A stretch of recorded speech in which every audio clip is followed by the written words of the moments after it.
el deudicidio o muerte por deuda.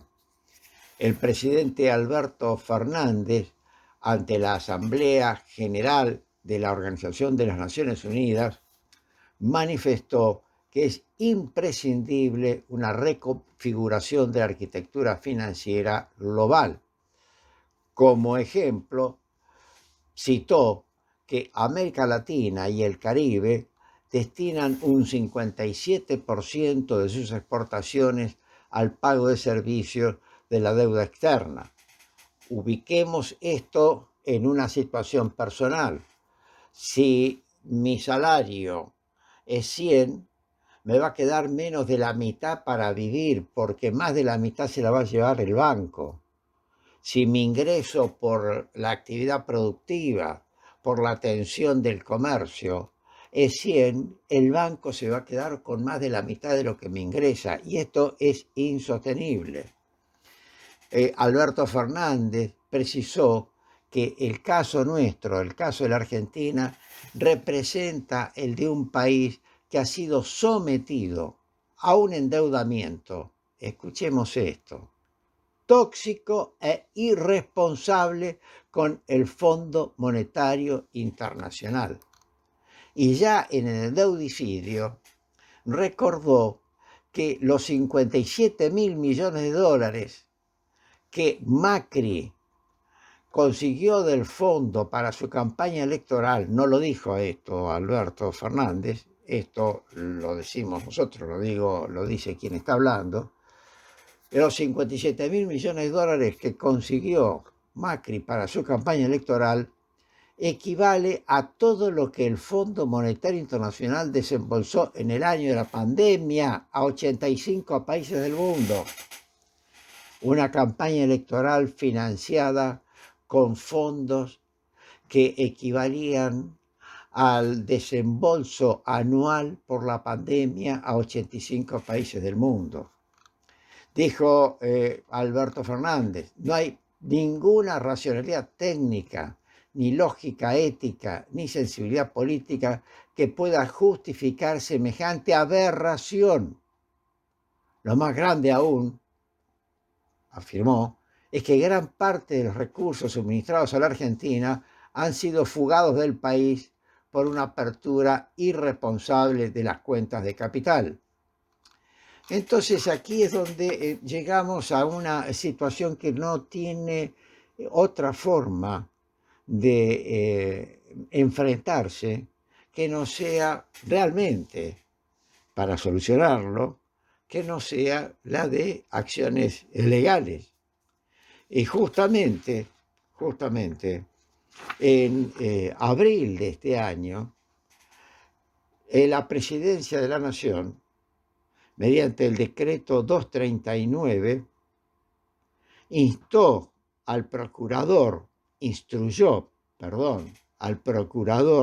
del Tesoro de la Nación para que se constituya en parte querellante en representación del Estado Nacional en la causa Mauricio Macri y otros sobre defraudación por administración fraudulenta y defraudación contra la administración pública. El decreto instruye a la Procuración a iniciar las acciones conducentes al recupero de los eventuales daños y perjuicios emergentes de los hechos denunciados, facultándola a la Procuración a tal efecto a promover en su caso la respectiva acción civil en el proceso final. Instruyó el decreto del que estamos hablando a la Sindicatura General de la Nación para que determine la existencia y en su caso la cuantía del perjuicio económico. Muy bien, en esta investigación, en esta auditoría que se hizo, se comprobó que la plata se fugó en la formación de activos externos, de activos en el exterior. Llegamos así a una situación realmente, diría, extrema. Hubo una estafa con esa deuda. Ahora, ¿cómo se va a negociar una estafa? ¿Cuáles son los términos de negociación de una estafa desde el estafado? El Fondo Monetario Internacional puede decir que no estafó, pero sin ninguna duda tomó decisiones que no están contempladas ni permitidas en su Carta Orgánica. El gobierno argentino, vigente, en uso de los poderes del gobierno por la Constitución Nacional, está en condiciones y en situación apropiada para iniciar acciones contra el estafador. ¿Quién ha sido el estafador acá? Bueno, el estafador ha sido uno, que era el que estaba al frente del gobierno, y ha tenido la complicidad de otro, del que permitió la estafa, porque la estafa no ha sido contra solamente el Fondo Monetario Internacional, que hizo algo que no está permitido en su reglamento, en su constitución, sino una estafa para el pueblo argentino, que nos ha dejado una deuda que no corresponde. Estamos en este momento, en esta situación, en esta circunstancia. Miren, el trámite de esta estafa, la secuencia de esta estafa, tiene pasos. Hubo 3 cartas intenciones entre el gobierno de Macri y el Fondo Monetario.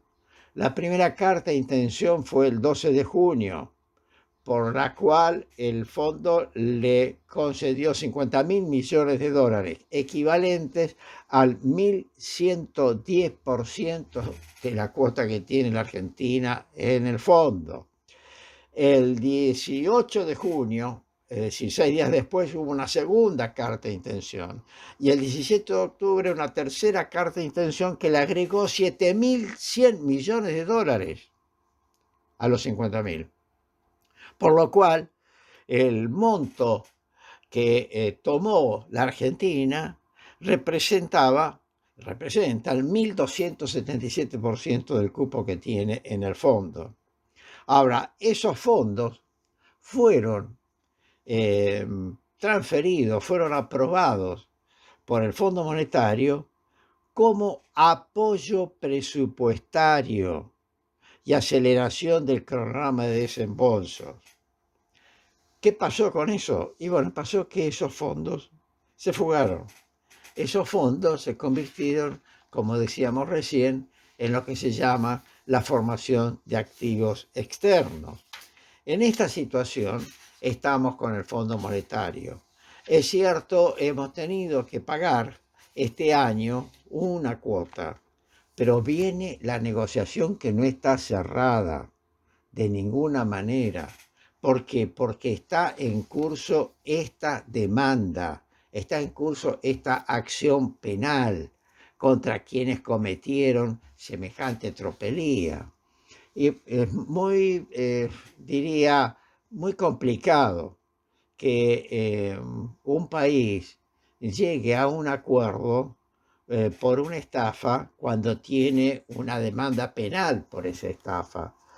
Va a llevar su tiempo y ese tiempo, no nos cabe la menor duda, va a ser un tiempo de presiones, va a ser un tiempo de operaciones, de mentiras, de aprietes, sobre la cotización del dólar, sobre la situación del Banco Central, sobre la economía. Es decir, vamos a estar todo ese tiempo, vamos a estar sujetos a resistir o necesitados de resistir las presiones que sean, porque lo que está en juego acá es nada más y nada menos, y esto no es una exageración, lo que está en juego acá es nada más y nada menos que recuperar la Argentina, recuperar la existencia de Argentina. ¿Y por qué decimos esto? Porque Argentina, los argentinos, mejor dicho, hemos perdido el país. ¿Por qué hemos perdido el país? Porque no hay un país. Un país tiene moneda y la Argentina no tiene moneda. A ver, hemos comentado acá el informe que dio el presidente del Banco Central en una reunión del Consejo de las Américas, que es un grupo de lobistas que funciona en Buenos Aires y en diversas partes de Latinoamérica, informó que en la Argentina hay 100.000 millones de dólares billete, más que los que hay en las reservas federales de Estados Unidos. Y hay 400.000 millones de dólares en el exterior, de argentinos, residentes argentinos. Entendemos esta cifra, tomamos conciencia de esto, nos han dejado sin moneda. Y esto comenzó con la dictadura de 1955. Siguió con la dictadura del 76 y fue convalidado y expandido a la totalidad de la organización estatal en el menemismo, con la falsedad, con la estafa esa de la convertibilidad. Entonces, un país sin moneda no es un país, es un territorio con población. Y un país sin moneda es un país sin Estado. Entonces, la Argentina no tiene un problema económico, tiene un problema profundamente político, que es recuperar su existencia, para lo cual tiene que tener moneda. Una de las primeras declaraciones que hizo Perón cuando volvió a la Argentina, después de los 18 años de proscripción, habló de la moneda, habló justamente de eso. Entonces, recuperar la moneda es echar las bases del Estado, es recuperar el Estado. Y la expresión de deudicidio empleada por el presidente de la Nación es realmente la precisión que se ajusta a la realidad. El endeudamiento externo lleva a estos casos extremos en donde el 57% de lo que le ingresa a los países endeudados a pagar servicios de deuda, los lleva a ser sometidos, los lleva a someterse a los bancos que les prestan o los fondos de inversión que les prestan ese dinero. Entonces, estamos en una situación de reconfiguración del país, de recuperación de la Argentina, que es mucho más que pensar que estamos con un problema económico que con algún par de medidas o más o menos se puede enderezar. Tenemos que volver a tener moneda y tenemos que volver a tener Estado. La posición de Alberto en la Asamblea de Naciones Unidas fue contundente y clara. Tal como están las cosas, estamos en camino de un deudicidio, es decir, de una muerte de países por el endeudamiento. Esta es una definición muy fuerte y muy certera. Tengámosla presente.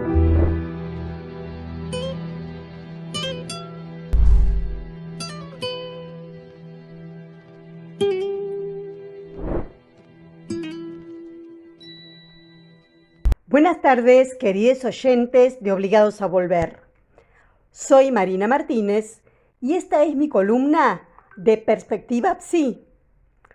Hoy quiero compartir con ustedes algunas reflexiones e interrogantes que fui pensando en estos días posteriores a las PASO del 12 de septiembre, con los diferentes análisis que a propósito de los resultados se fueron produciendo. Mucha tinta y diferentes voces han ido realizando sus aportes. Y no se trata aquí de analizar lo analizado, sino de ir un poco más allá de lo textual, para poder pensar en los entre líneas y entre voces y pasar de las certezas a los interrogantes. El hecho en cuestión, sin eufemismos, es el resultado negativo e inesperado para el frente de todos de las PASO. Y lo que siguió fue intentar encontrar los motivos de esa aparente pérdida de votos.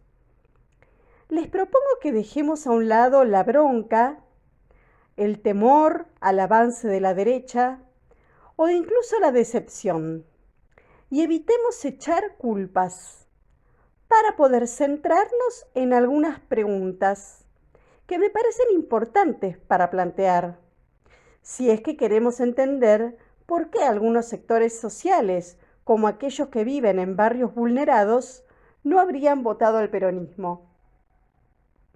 En primer lugar, aclaro que digo vulnerados y no vulnerables, porque no tener acceso a los servicios básicos es una vulneración de derechos. Que Ramona haya fallecido de COVID el año pasado porque en su barrio no había agua, algo esencial para la vida e imprescindible para prevenir el COVID y tantas otras enfermedades, significa lisa y llanamente que su derecho a la vida fue vulnerado.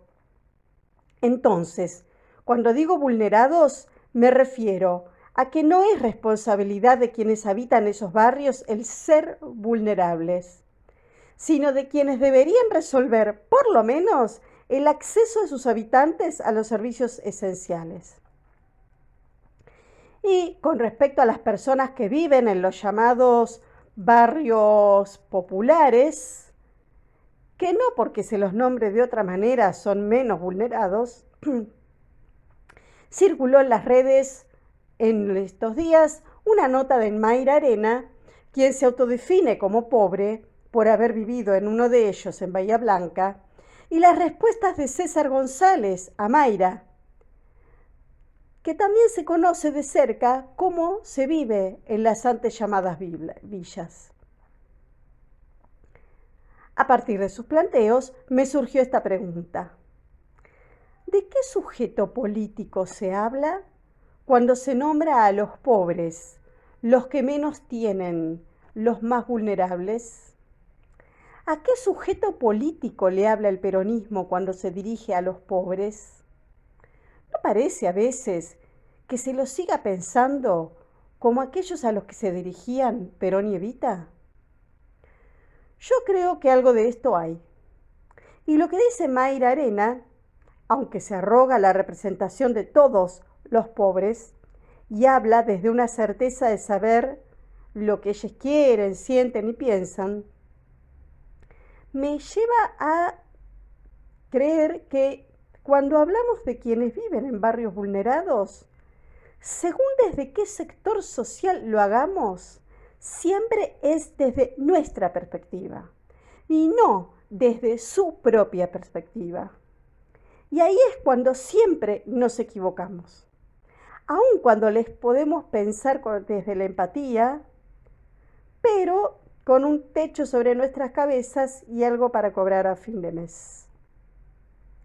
Aun cuando intentamos con la mejor buena voluntad ponernos en su lugar, si es que esto fuera posible, ignoramos realmente de qué sujetos políticos estamos hablando y les suponemos ideas, ideologías, sentires que siempre son desde nosotros mismos, desde lo que sentimos y pensamos, pero que están en relación directa con nuestra formación y nuestra manera de ver el mundo.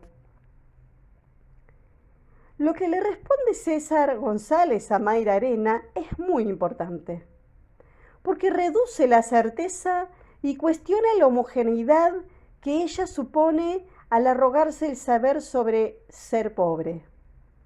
Y en ese cuestionamiento queda implícito que, como en muchos otros barrios, en los llamados populares, también hay diversidad de modos de pensar. No se puede ni se debe pretender que cuando un discurso se dirige a los pobres, se esté pensando en un solo modo de ser sujeto político. Creo que cuando se habla de comunicar bien, lo que se le suele decir al gobierno que debería hacer, también habría que pensar cómo y a quiénes se dirige, si se incluye o no a los que se quiere que se sientan incluidos. Y sí, el lenguaje inclusivo es importante, porque en las villas, como en cualquier barrio, vivimos mujeres y personas no binarias, y no son precisamente las personas travestis y trans las que viven en las mejores condiciones económicas, ¿verdad? Tal vez a algunas personas no las represente, pero el masculino genérico a las mujeres y personas transgénero no nos incluye. Y de lo que se trata es de pensar, otra vez, a qué sujetos políticos se va a dirigir el peronismo si queremos revertir los resultados de las PASO. Para empezar, habría que poner un signo de pregunta cuando se habla de los pobres, para empezar a pensar de quiénes se habla cuando se los nombra, porque si no, les que no se sienten incluidos, les que nunca ven que se atiendan sus derechos vulnerados, a quienes no les llega ni el discurso ni las soluciones, tal vez ni siquiera se sientan con ganas de votar. Perón y Evita crearon un nuevo sujeto político, la clase trabajadora. Crearon un discurso que los incluía y también se los incluyó en el plano de la acción, con políticas públicas que otorgaron derechos y mejoraron las condiciones de vida. Hoy, ¿los pobres se incluyen en la clase trabajadora? ¿Quieren incluirse cuando para muchos no hay trabajo registrado y la precarización laboral condena a tantos a una vida miserable, sin poder acceder a una vivienda digna y ni siquiera a derechos humanos como la salud, la educación, la alimentación? ¿No será hora de volver a pensar qué hace falta para que la clase trabajadora vuelva a ser la clase mayoritaria, la que se identifique con un discurso de ampliación de derechos, pero que además ese discurso se plasme en políticas públicas que mejoren de verdad la vida de esas mayorías? Pensémoslo. Hasta la próxima.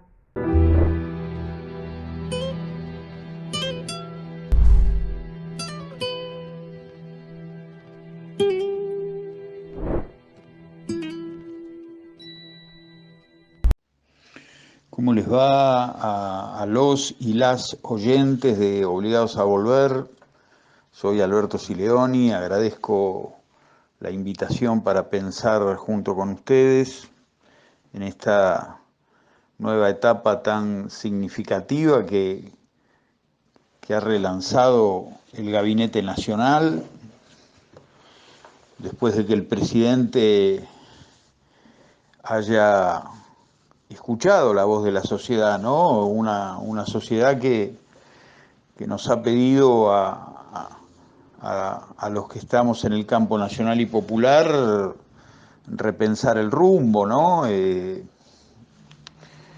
18 de 24 provincias el Frente de Todos no ganó, en la provincia de Buenos Aires también, en una gran cantidad de distritos. Entonces, ese relanzamiento en educación ha hecho que dejara de ser ministro Nicolás Trota, al cual deberá reconocerse como a todos los que han pasado por la primera etapa de la gestión, el enorme desafío de hacer gestión política en el medio de una pandemia.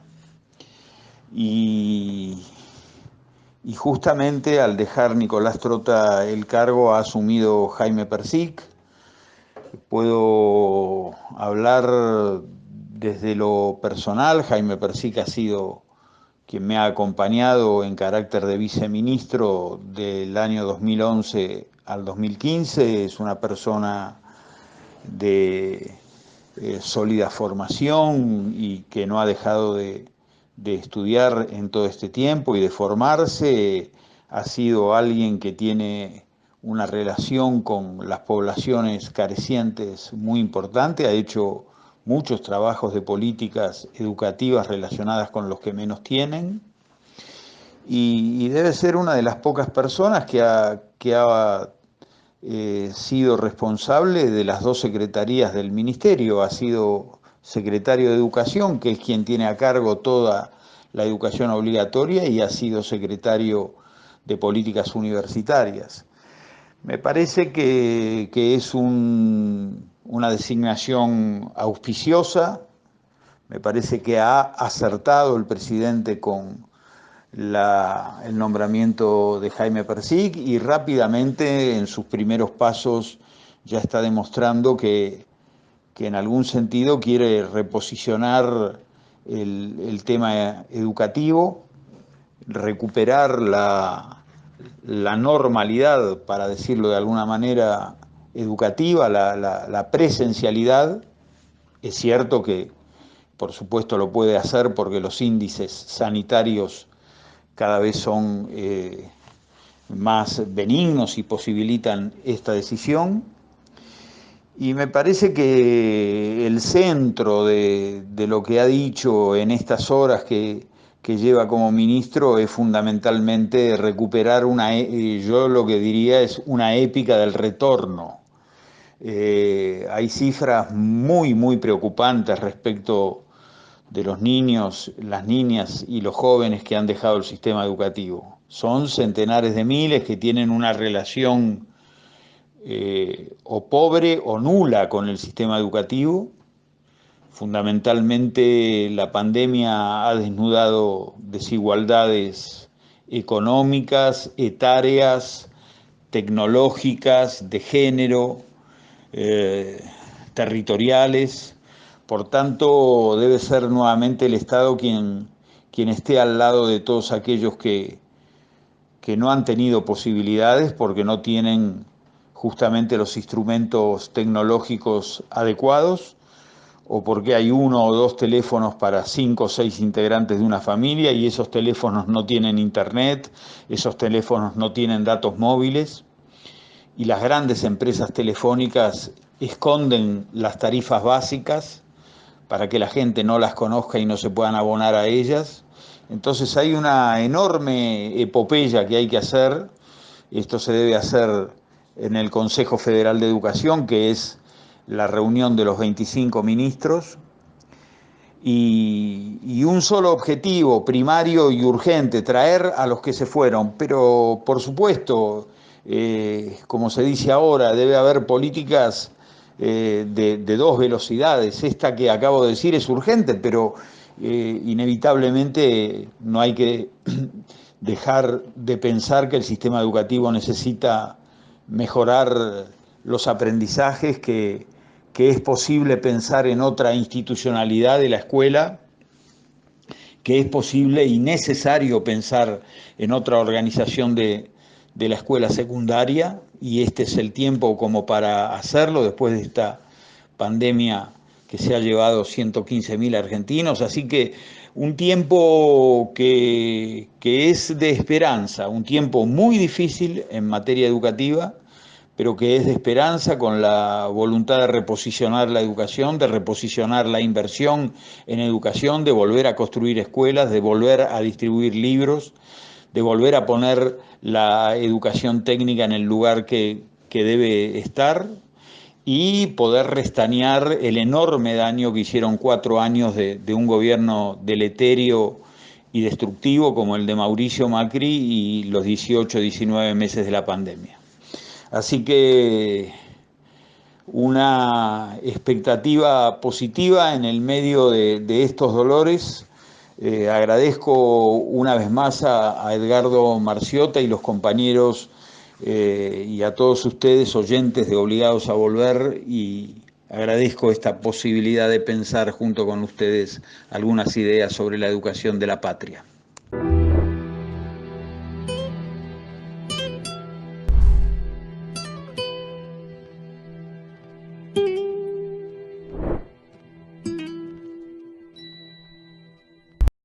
Pajarito, pajarito, pajarito, no me ves porque estoy bien escondida, pajarito de mi querer. Si tú vienes en la mañana, pajarito, yo he de estar esperando en mi nidito pa' poderte a ti besar. Besa que te besa, pajarito, trina que te trina tu cantar, porque si tú vienes, pajarito, mi corazoncito ha de estallar. Cuando canto en la mañana, hasta la luna se queda esperando, pajarito, que tú vuelvas, que tú vuelvas.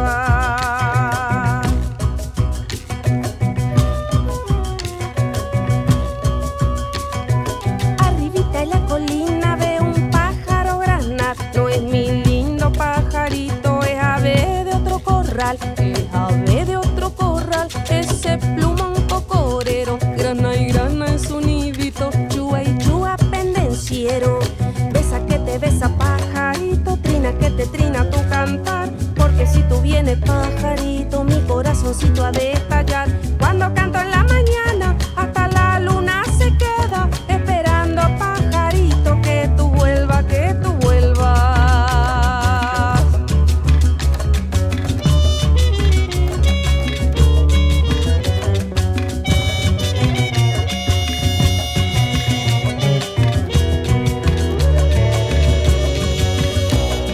Mi piquito colorado, tu piquito sabe a hierba, porque el lindo pajarito te alimenta de la tierra. Mi pechito es amarillo, tu pecho blanco y celeste, son colores de la patria, de mi tierra y de mi gente. Besa que te besa, pajarito, trina que te trina tu cantar, porque si tú vienes pajarito, mi corazoncito ha de estallar. Cuando canto en la mañana,